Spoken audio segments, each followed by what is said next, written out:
সামান্য অ্যাডভোকেট মিঠুন শাহের সাথে দেখা করার জন্য আসলেন কেন, কি মনে হলো?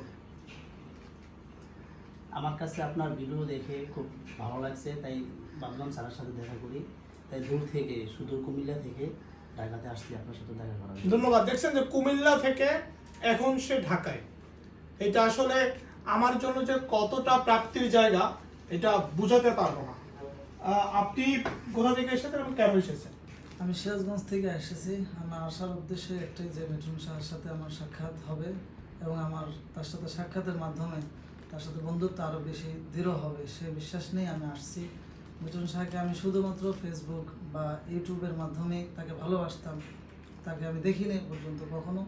সরাসরি তাকে সাক্ষাৎ পেয়ে আমার কাছে অনেকটাই ভালো লাগছে। তার জন্য আমি ছোট্ট একটা উপহারও নিয়ে আসছি আচ্ছা দেওয়ার জন্য। আচ্ছা, আর ভাই কিন্তু একটা কথা বলেছে যে বন্ধুত্ব করার জন্য।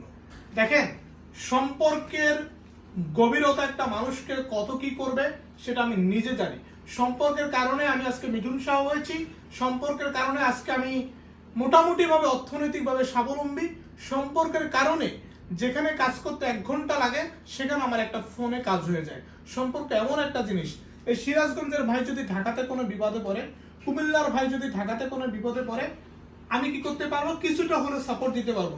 কিচ্ছু না পারি, আমার বাসায় 10 মিনিট তাকে রাখতে পারবো।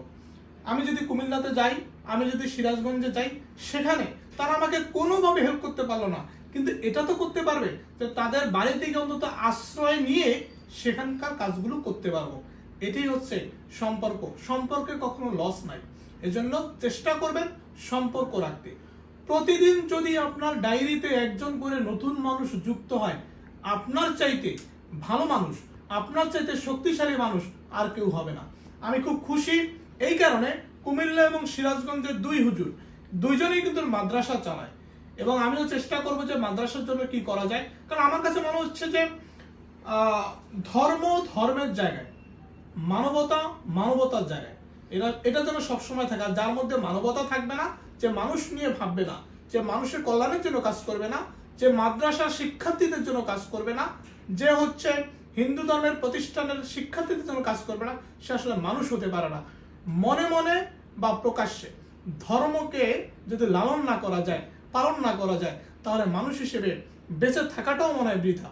আমি একটা কথা বারবার বলি যে যেই মানুষটা ধর্ম পালন করে না, যে মানুষটা 1 সেকেন্ডের জন্য ধর্ম পালন করে, ধর্ম পালন করা ব্যক্তিটা অন্যান্য সকল মানুষের চাইতে অনেক বেশি ভালো।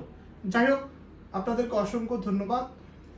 আমার যেটা বক্তব্য এবং মন্তব্য হচ্ছে আপনাদের উদ্দেশ্যে যে মানুষের সাথে সম্পর্ক ধরে রাখুন, আর হচ্ছে ইসলামিক মননে যেন আপনার প্রতিষ্ঠানের যারা আছে পড়াশোনা করে ওরা যেন বেড়ে ওঠে। আর আমার জায়গা থেকে আমি যতটুকু পারি আপনাদেরকে সাপোর্ট দিয়ে যাব।